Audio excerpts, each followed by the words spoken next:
They don't care about you. They care about what you can give them, and the moment you stop giving, they forget you exist. That's the brutal truth. People value only what they cannot replace. So if you want them to beg for you, don't be available, be essential. The first strategy, become the power supply they cannot unplug from, not comfort, not sympathy, but leverage. Give them something no one else dares to give. Then control the flow. Understand this. Dependency is the invisible chain that binds people tighter than loyalty ever could. A loyal man can betray you, but a dependent man cannot breathe without you. You don't need their love. You don't need their admiration. You need their hunger, and you need to own the food. This is how power works. If they can find another you, you are nothing. If they cannot, you are everything. That is the law, brutal, unforgiving, absolute.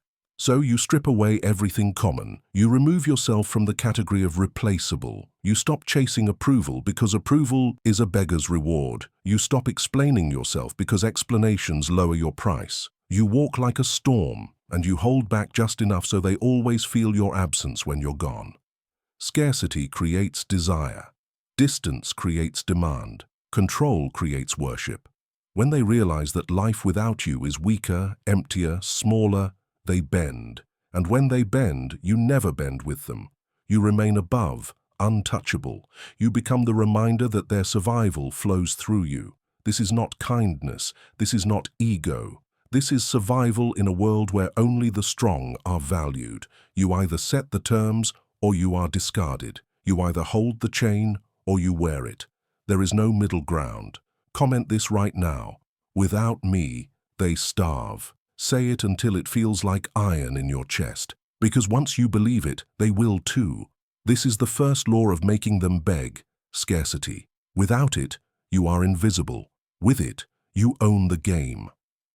Need is powerful. But do you know what multiplies that need? Absence. Presence is cheap when it is constant.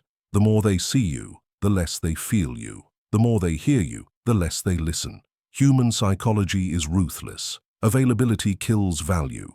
That's why the second strategy is this. Control your absence. Disappear at the right moment, and you create a vacuum.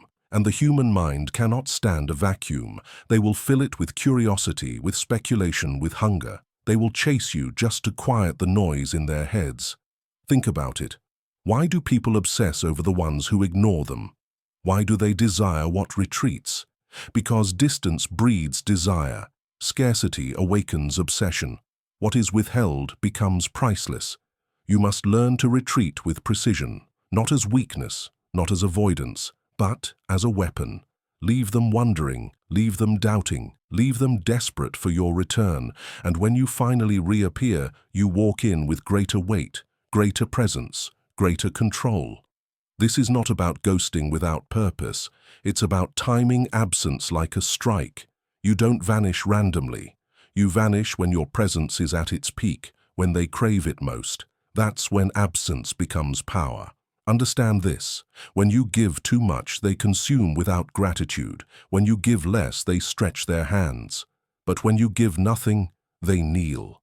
Distance is leverage. Silence is control. Absence is a crown. It teaches them a lesson they'll never forget, that your presence is a privilege, not a right. So from now on, do not flood anyone with yourself. Hold back, withdraw, step away at the peak of their hunger.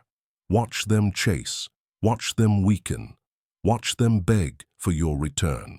Comment this now. My absence controls their mind. Engrave it in your thinking, because once you learn to weaponize absence, you'll never have to demand respect again. It will come crawling to you.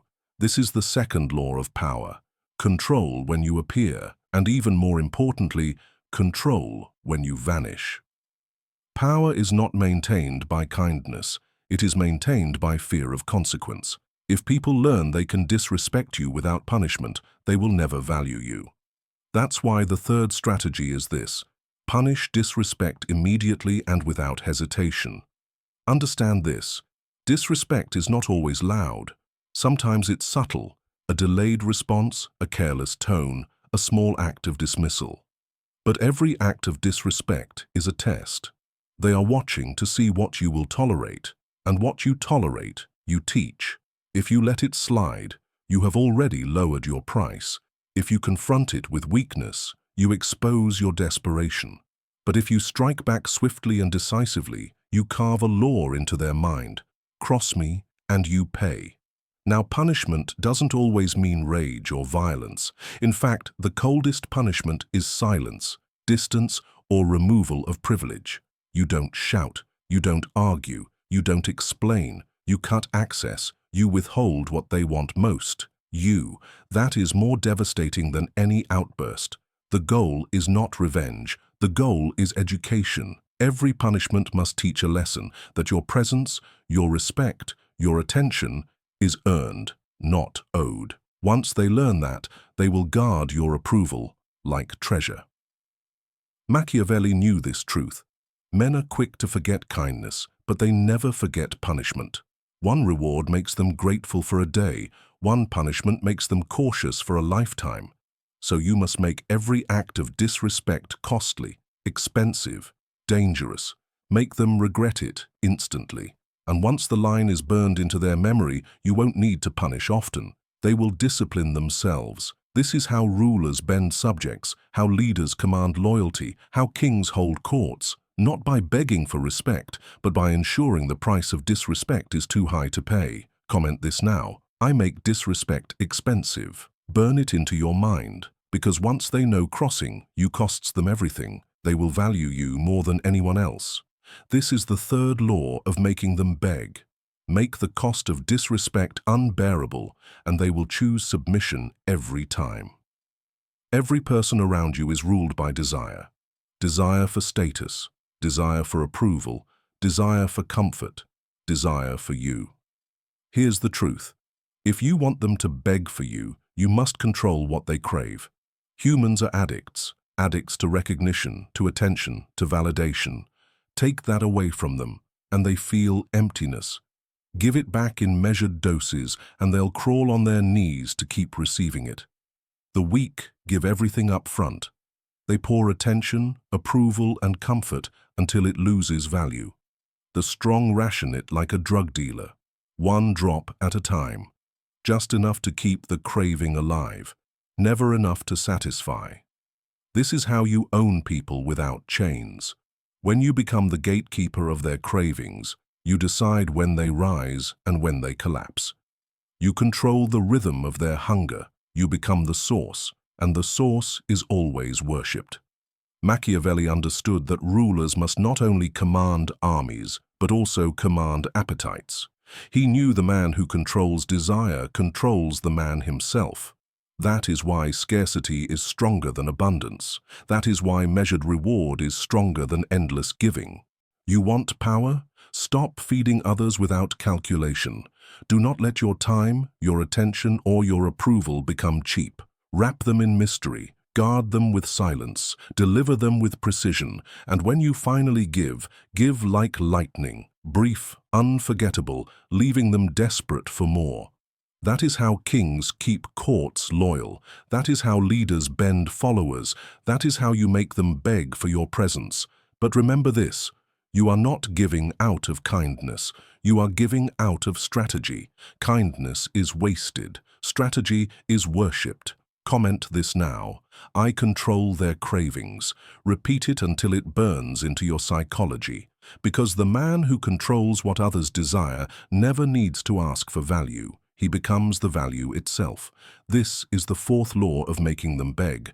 Do not give freely, make them hunger, then feed them just enough to keep them chained to you. Respect alone is fragile. Gratitude fades. Affection can turn to resentment overnight. But fear lasts. The fifth strategy is this. Rule through fear of loss. People only cling tightly to what they believe they can lose. If they think you will always be there, they will neglect you. If they know you can vanish, cut them off, or walk away at any moment, they grip you with both hands. This is why kings executed betrayal with public precision. Not for revenge, but for education. They made every courtier see the price of disloyalty. It burned the lesson into their minds: stay in line or lose everything. You must operate the same way, not with blood, not with fury, but with calculated distance. When someone takes you for granted, you withdraw. When they show arrogance, you cut access. When they forget your value, you remind them with silence. The absence becomes the punishment. Understand this: people are not motivated by your greatness. They are motivated by their fear of losing the benefits of being near you. They fear losing the respect, the protection, the access, the power you bring. Fear of loss is sharper than the desire to gain. Never let them believe you are permanent. Permanence breeds laziness. Make your presence feel fragile, rare, conditional. Let them live with the quiet terror that one wrong move could make you disappear forever. That fear will bind them tighter than love ever could. This is not cruelty. This is law. A man valued by love alone will be betrayed. A man feared for his absence will be guarded like treasure. So you must carve this into your aura. I do not need you. You need me. And the moment you forget it, I will take it all away. Comment this now: they fear losing me. Let it echo in your mind. Because once they fear your absence more than they value your presence, you are no longer just wanted, you are worshipped. This is the fifth law of making them beg. Never secure their love, secure their fear of losing you. Predictability is comfort, and comfort kills value. If they can read you, they can predict you. If they can predict you, they can control you. That is why the sixth strategy is this: become unpredictable. You must never allow them to feel certain about your next move. Certainty makes them relax. Uncertainty makes them obsess. When they can't read you, they spend their energy trying to decode you, and that obsession is power in your hands. Think about it. People chase what confuses them. They talk endlessly about the one they cannot understand. They replay every word, every silence, every gesture, searching for answers. The predictable man is forgotten. The unpredictable man is unforgettable. So, break patterns. Sometimes you reward, sometimes you withhold, sometimes you are warm, sometimes you are ice, sometimes you appear, sometimes you vanish. Keep them off balance, caught between fear and fascination. But listen carefully. Unpredictability is not chaos. Chaos is weakness. Unpredictability is strategy. You are not erratic. You are deliberate. Every action, every silence, every withdrawal is designed to keep them guessing, never settling. Machiavelli wrote that a prince must sometimes be cruel, sometimes merciful, sometimes generous, sometimes ruthless, never entirely one thing. Why? Because the world fears what it cannot pin down. The shifting storm is feared more than the steady sun. When they can't predict you, they cannot plan against you. They cannot prepare for you. They cannot relax in your presence. Instead, they revolve around you, constantly alert, constantly cautious. And that tension keeps their respect sharp. This is how you train people to never take you lightly. Predictability invites disrespect. Unpredictability commands caution. Comment this now: my unpredictability keeps them weak. Repeat it until it becomes second nature. Because once you master unpredictability, you don't need to chase value. They'll be too busy trying to hold on to yours. This is the sixth law of making them beg. Keep them guessing, and they will never stop watching you. Words are cheap. Everyone talks, everyone explains, everyone begs to be understood, but power doesn't explain itself. Power doesn't rush to fill silence. The seventh strategy is this: weaponize silence. Understand this: silence unsettles people more than anger ever could. When you speak less, every word you choose carries weight. When you withhold your voice, they fill the void with their own insecurities, their own fears, their own doubts. You become the mirror in which they expose themselves. Weak men over-explain. They defend themselves, justify themselves, plead to be seen in a good light. But every explanation is a confession of weakness. Every unnecessary word lowers your value. The man who says little forces others to interpret, to guess, to bend. Think of the most powerful figures in history, the kings, the generals, the rulers. They did not argue. They did not chatter. They commanded through presence. Their silence was more terrifying than the enemy's roar. Why? Because silence hides intention, and hidden intention is a weapon. This is why you must master restraint. Let others talk themselves into weakness.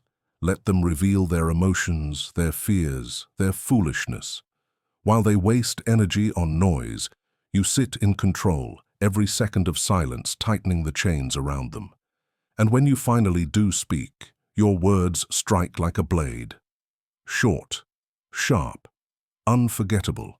One sentence from a man of silence is worth more than 100 from a man of noise. Remember, silence is not emptiness. Silence is pressure. Silence is authority. Silence is power. And the man who can sit in silence without fear becomes untouchable. Comment this now. My silence is my weapon. Etch it into your mind, because once you learn to say less, to restrain your tongue, to let silence suffocate the weak, you will no longer need to demand respect. They will give it freely, desperate to break the silence you control. This is the 7th law of making them beg. Speak rarely, speak sharply, and let silence do the rest. People don't truly know who they are. Most live their lives searching for validation, for mirrors that tell them what they're worth. This is where true power hides, in controlling the reflection they see of themselves. The 8th strategy is this: make their identity depend on you. Understand this. If you become the standard they measure themselves against, you own them. If your approval defines their confidence, if your presence defines their worth, then without you, they crumble. And when someone crumbles without you, they will beg to keep you. This is why rulers surround themselves with courtiers who live off proximity. Why leaders attract followers who hang on every word. Because once people tie their self-image to your recognition, you become their oxygen. Without you, they suffocate. You must learn to control this quietly. Don't give them validation constantly. Instead, give them just enough to hook them. One compliment, one nod of approval, one acknowledgement of their effort. Then take it away. Watch them chase it again. They will work harder, bend lower, do more just to earn another drop of recognition. This is not cruelty. It is psychology. Humans are addicted to identity. If you become the mirror, they depend on your reflection. And dependence equals control. Machiavelli knew men are desperate for esteem. He wrote that rulers must be feared and respected more than loved, because respect builds authority while love fades. If you are the one they want to impress, the one they want to be seen by, you will never be ignored. The key is to make yourself the prize, the standard, the symbol. Never chase, never over-validate. Instead, stand above and let them fight for your recognition. Their self-worth becomes your property. And once they attach their identity to you, betrayal becomes impossible, because betraying you means betraying themselves. Comment this now. I define their worth. Say it with conviction. Because when you master this, you don't just control their actions, you control their very sense of self. This is the 8th law of making them beg. Turn yourself into the mirror of their identity, and they will never risk losing their reflection. Power is not just about what you give. It's about when, how, and why you give it. If you reward too freely, they take you for granted. If you punish without precision, they resent you. But if you control both like a master, they orbit you like planets around the sun. The 9th strategy is this: control rewards and punishments with ruthless calculation. Every ruler in history knew this law. Caesar rewarded loyalty with gold, but punished betrayal with death. Machiavelli himself wrote that it is safer to be feared than loved, but the perfect prince knows when to balance both. Too much fear breeds rebellion. Too much kindness breeds weakness. The power is in measured control. Your rewards must feel rare. Do not give recognition every time they seek it. Make them earn it. Make them bleed for it. And when you finally grant it, let it feel like sunlight after endless darkness. They will remember it, crave it, and keep serving for another taste. Your punishments must feel heavy, not constant, not reckless, but sharp, immediate, unforgettable. The point is not to destroy, but to educate. One punishment should echo louder than 10 lectures. One denial should sting longer than 100 gifts. This balance creates psychological chains. They learn that you are the source of both pleasure and pain, that their fate depends on your decision, and that dependence makes them cautious, loyal, and desperate to stay in your good graces. Do not confuse this with cruelty. Cruelty is blind rage. This is strategy. Every reward and every punishment must serve a purpose, tightening control, building dependence, reinforcing your superiority. Think of yourself as the hand of fate. To those below you, your silence is punishment. Your smile is reward. Your presence is law. Comment this now. I am the hand of fate. Repeat it until you feel the weight of it. Because once you master this balance, you no longer fight for power. You become the axis around which others revolve. This is the 9th law of making them beg. Master the balance of reward and punishment, and you become the ruler they can neither hate nor escape. Every strategy before this leads here: dependency, absence, punishment, craving, fear, unpredictability, silence, identity, control. All of it builds to the final law: become inevitable. What does inevitable mean? It means they cannot imagine life without you. It means every path they take leads back to you. It means whether they desire you, fear you, respect you, or resent you, you are still the axis their world spins around. The weak try to convince people to stay. The strong make leaving impossible. That is inevitability. You achieve this by embedding yourself in their psychology. You become their standard for strength, their source of validation, their reminder of consequence. You are not optional. You are structural. You are not temporary. You are permanent. Even in your absence, they feel you.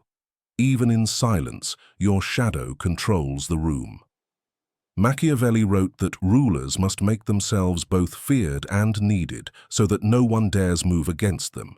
To be inevitable is to be both, feared for what you can take and needed for what only you can give. That duality chains them tighter than steel. Think about it. The man who is inevitable does not chase. He does not explain. He does not compete. He simply exists, and others reorganize themselves around him. His power is no longer questioned. It is assumed. His value is no longer debated. It is worshipped. This is the end game, not being liked, not being admired, but being necessary. Once you are necessary, they will beg for you. Once you are necessary, they will protect you. Once you are necessary, you are untouchable. Comment this now. I am inevitable. Say it until it feels like truth, because when you live by it, you will never have to demand value again. It will be given to you, relentlessly. These are the 10 strategies. These are Machiavelli's laws made flesh. Use them, and you will never beg for recognition again. They will beg for you. And if you're ready to claim this power, make sure you like this video, subscribe to Laws of Power, and turn on notifications, because here, we do not play the game. We master it.